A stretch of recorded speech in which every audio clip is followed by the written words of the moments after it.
nanjye Marisera nari umuntu ntagira epfo na ruguru. Kuri kw'Imana wari uzi ngo urabikuza kuwa gatanu mwakabonye kari akantu ngo tuzabikuza kuwa gatanu tuzabikuza kuwa gatanu, wajya ugasanga muri telefone cyangwa se kuri banki bakavuga ngo service is not available, ngo service is unavailable. Ibaze wari uzi ngo ndabikuza kuwa gatanu. TMP uraduhemukiye. TMP ndakubwiye ngo nujya kumva mu kanya gato kumva ngo hari abantu biyahuye, hari abantu mu kanya cyangwa se umusi bidatinze urumva ngo yiyahuye, ngo kanaka yiyahuye, urumva ngo umumotari yiyahuye, urajya kumva umve ngo umushoferi ari yahuye, umve ngo abagenti ba MTN ba Airtel Tigo. Nukuri kw'Imana ndakubwiye ngo mu gihe gito cyane urajya kumva umve ngo abantu batangiye kwiyahura. Ibi byose bigiye guterwa n'iki? Bigiye guterwa n'iki kintu mwumvishe kandi kimaze igihe kirekire kivugwaho, gusa abantu ntabwo babyumva kimwe. TMP hari n'izindi nyinshi zagiye ziza zigasenyuka, ariko kuri iyi nshuro iyi TMP iratuma abantu benshi biyahura. Ni ukuri kw'Imana. Buriya keretse leta ifashe ingamba ikajya imanza kugenzura neza cyane cyane ibigo nk'ibi ngibi byitwa ngo ni ishoramari, biza bigacucura amafaranga y'abaturage, abantu bagashiramo imigabane, bagashyiramo udufaranga twabo, twarangiza twose tukayoyoka, ukajya ukumva ngo amafaranga miliyoni 7, miliyoni 10, miliyoni 20 ziragiye umunota umwe. Ibi mbivuze nanze kumufata video, yanze ko tunabiganiraho cyane. Umuvandimwe umwe umumotari mu kanya turi kumwe arambwiye ngo 475 ndetse amaze igihe kirekire ataveresa na bosi we 475 yumvaga ngo nawe ngo azabikuza kuwa gatanu. Ibibazo reko bari kuvuga ngo ni muve kuwa gatanu n'uyu munsi hageze. Uyu munsi kuwa gatanu hageze, niko akunda byuka mu gitondo ukaba wizeye ngo mfite amafaranga kuri mobile money, mfite amafaranga kuri banke. Wajya kureba wafungura telefone mu gitondo saa 11 saa 12 ugasanga ngo balance ni 0 cyangwa se ugasanga ngo service is unavailable. Ibaza ko kana Ibaza ubyutse mu gitondo ufite miliyoni 5, wari uzi ngo ufite kuri balance miliyoni 12 cyangwa se miliyoni zingahe cyangwa se ibihumbi 10 cyangwa se amafaranga 1000, uzi ugiye kugura wenda amakara yo guteka cyangwa se ibishyimbo, ugasanga ngo ni service is unavailable. Ibaza ukana ikigiwe rero cya TMP marketing LTD cyatangiye nyine kizeza abantu ko nyine kigiye kubafasha gushaka akazi, kubafasha mbese kubona amafaranga. Urabona ko aho twatangiriye cyatanze n'imipira gihereza abantu benshi kibabwira ngo akazi karabonetse. Kandi ko buriya hano abanyarwanda turahubuka cyane, wenda sinzi bari mu Rwanda gusa, ibira bintu bije kuriya cyane cyane ko akazi kaba karabuze, usanga uvuga ati nanjye ni bari dukiya kadushoremo ejo nzunguka. Nuko cyatangiye rero kibabwira ko kigiye kubafasha gushaka akazi, ariko nyuma yaho ibintu byatangiye kuvugwaho ibintu inkuru zitandukanye, ari naho ndatekereza abakunze kumva n'iki biganiro bya radio hari n'ubuyobozi bwabivuzeho bavuga ko nyine butari bwatanga umucyo nyawo, ariko abantu ntabwo bagize amakenga, ahubwo bakomeje gushora. Abantu bakomeje gushora amafaranga cyane. Kuri ubu ngubu reka nkubwire ko kiriya kigo cyahagaritswe aho ndetse abantu benshi, ndaguhaye urugero rw'umumotari si uwo gusa, ushobora gusanga abantu benshi biyahuye, ushobora gusanga abantu benshi kubera amafaranga yabo batanzemo, ushobora gusanga rwose ibintu bizaba bibi cyane. Ikigo cyatangira muri 2026 mu kwezi kwa 4. Hano nanone kandi iki kigo cy'igihugu cyari gishinzwe none isoko ry'imari n'imigabane ni Capital Markets Authority naseme nanone cyasohoye itangazo kiburira abaturage ko TMP Marketing Ltd nta burenganzira ifite bwo kwakira amafaranga y'abashoramari. icyo kigo rero nanone cyaje guhagarikwa mu buryo butunguranye cyangwa se mu buryo burambuye ubuyobozi nyine bushinzwe kugenzura ibigo by'imari butangaza ko ku mugaragaro ko ibikorwa bya TMP ari ubutekamutwe. Iyi ni inkuru yashegeshe, iyi ni inkuru abantu benshi, hano harimo abantu benshi ushobora gusanga nawe uri kureba ino video nyine harimo abantu benshi uzi barimo.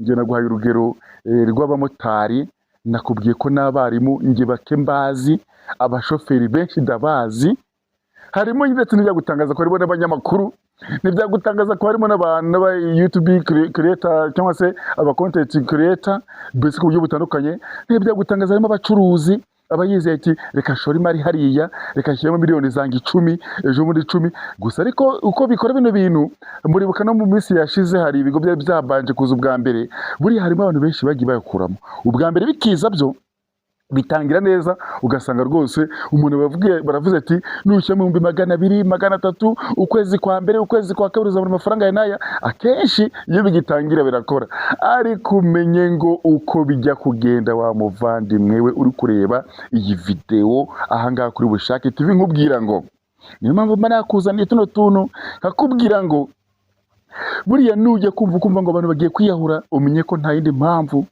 Nujya kumva ngo abantu basaze, abenshi mwagiye mubona ibintu bigucaracara ku mbuga nkoranyambaga, imitaka abenshi ubu ngubu MTN cyangwa se Airtel ubu ngubu tuzu abenshi bafunze. Kubera iki? Kubera TMP. Rwose buriya ibintu mujye mubyitondera, ibintu mujye mugerageza ko byitondera, wumve ko hari igihe bishobora kuza igihe cyose ubuyobozi butatanze umucyo wa nyawo yuko ibintu biri gukora ndetse nuko biraza gukorwa. Were kujya wishora, nge ndakuburiye were kujya wishora. Harimo benshi bagiye bashya, harimo benshi twagiye dushya dutwitswe, wizeye ngo ugiye gukora business ushore amafaranga yawe, wajya kure ugasanga amafaranga watekerezaga uzunguka ndetse na cya gishoro ubwacyo ntikibashije kuboneka. Ibaze nyine ubyutse mu gitondo nabikubwiye ugasanga kuri account yawe ngo iyi service ntabwo iri kubasha kuboneka. Ibaze ngo service ntabwo iri kubasha kuboneka kandi wari uzi neza ko uzabikuza amafaranga yawe kuwa gatanu, none kuwa gatanu hageze. Wari uzi ngo ndabikuza amafaranga kuwa gatanu, none urabyutse usanze ngo service is unavailable cyangwa se is not available. Ibaza ko kantu umutima kugira ngo ni kwa kundi ukumva umuntu ngo kanaka yiyahuye, kanaka yanyweye supaguru, kanaka byagenze gute imodoka yamugonze. Ese utekereza ko bari abantu benshi bakora gisida ku muhanda ngo babagonze, utekereza ko wenda ari impanuka zisanzwe? Impanuka zisanzwe zibamo, ariko reka nkubwire ko harimo abantu benshi ndakubwiza ukuri kw'Imana afata icyemezo akavuga ati nge ndagiye kubera ubu buzima n'ubundi burandambiye burananiye kubera ibibazo byinshi yahuye nabyo. Ugasanga ibibazo bikomeye cyane, yarangiza akavuga ati icyemezo mfashe gikomeye cyane ni ukugira ute, ni ukujya gusoza, ni ukuvuga ngo kugira ngo mbihagarike neza ni uko ngiye kugenda nkajya mu muhanda, narangiza kujya mu muhanda imodoka ikangonga ngapfa bikarangira. Harimo benshi babigenza gutyo, sinkubwiye ngo uzabikore, ariko harimo benshi babigenza gutyo byarangira bikarangira umuntu nyine nawe atanapfuye cyangwa se abaye igisenzegeri gusa atanapfuye. Rero ibi bintu byose byahindutse cyangwa se byahindutse mu buryo butunguranye nyuma y'uko ibikorwa bya TMP byose bihagaze. Abakiriya benshi batangaje ko bashoyemo amafaranga menshi cyane ndetse kandi batagishoboye kubona amafaranga yabo.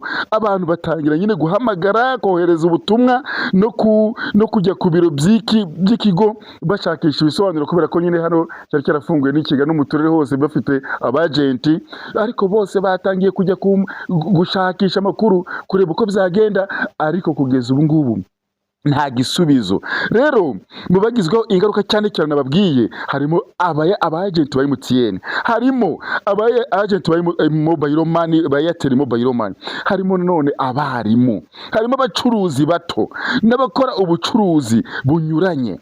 Hari abavuga ko kandi amafaranga yabo yose yo muri kiriya kigo cya TMP nyine yose agiye bayareba. Kwa kuntu umuntu aba yarashoye akavuga ati reka nshore wenda miliyoni zingahe, 7, 5 se cyangwa se 10,000 cyangwa se 20, utwo dufaranga twose tukagenda utureba. Hano rero ntabwo tuje kubashinyagurira, ntabwo tuje kubabwira ko wenda ngo mujye kwiyahura nyine. Icyo turimo tubabwira hano kuri Bushake TV ni ukubagira inama, mujye mwerekeza kwitonda, mumanze mushishoze, ndetse mujye mubaza n'amakuru afatika, kubera ko biriya bigo akenshi usanga ari bya bindi bya kera n'ubundi byagiye bicibwa bikagenda bigahita bihindura amazina. Byamara guhindura amazina kikaza ari ikindi kigo gishasha, wowe kumva ko ari gishasha, icyambere cyarakuriye amafaranga aragenda, ukavuga ati no kino wenda kije kumpombora. Numenye ko no kije kugombanya bya nyabyo n'utwo rufite twose tugiye ugenda tugashira ako kanya. Rero ntabwo tuje kubashinyagurira, icyo tubabwira no kuvuga ngo mujye mumanza mukurikirane amakuru ya nyayo, muvuge muti ese koko ibi bintu birizewe? Kubera ko muri iyi minsi harimo ibintu bya scams, harimo ibintu by'ubutubuzi burenze urugero, cyane cyane ko ikoranabuhanga buriya risigaye rikora, abantu bose basigaye bakoresha ikoranabuhanga. Ibintu ubu byarahindutse, please s'il vous plaît, byarahindutse. Nimutitonda rero n'utwari usigaranye, ejo hazavuka ikindi kigo nacyo kivuke, uvuge tereka urebe ko wenda wahagaruza ayo washoye handi hambere, nayo ujye kureba usange aragiye arayotse, usange imitungo yawe yose, usange ibyo watekerezaga byose bizakugirira akamaro, twose turayoyotse, tugiye uruheru, kubera ko akenshi nyine ntabwo abantu tuba twarabashije kubitekerezaho cyane ngo tubikiremo umwanya wo kubiha agaciro, ahubwo ni ukumva ibintu byaje gusa nawe ugahubuka ukavuga ati reka mbikore. Hanyuma se ubundi wowe turi kugera ku musozi, reka nkwibariza akabazo kamwe, wowe ibintu bitekerezaho iki? Wigeze se ukoresha TMP nawe wigeze uyikoresha?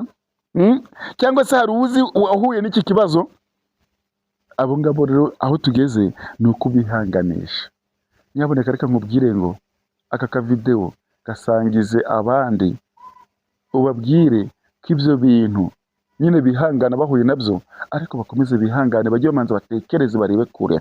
Hato udasanga ejo uri kumva ngo kanaka yiyahuye, ngo wa mumotari yiyahuye, wa mwagenti yiyahuye. Ubu ndabizi ngo nyinshi zigiye gusenyuka z'abagore cyangwa se abagabo bari bafite amafaranga yabo bakayashora muri TMP, hanyuma ugasanga uyu munsi bari kujya kubikuzaho, ugasanga ntabwo agiye kuyabikuza.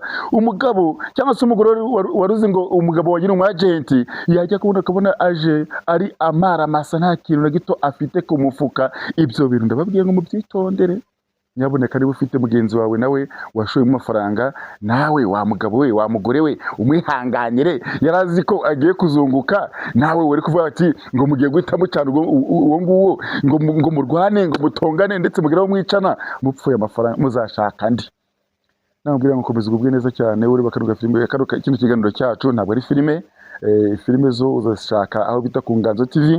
Hanyuma nkubwira ngo komeza gubwe neza, ibihe byiza.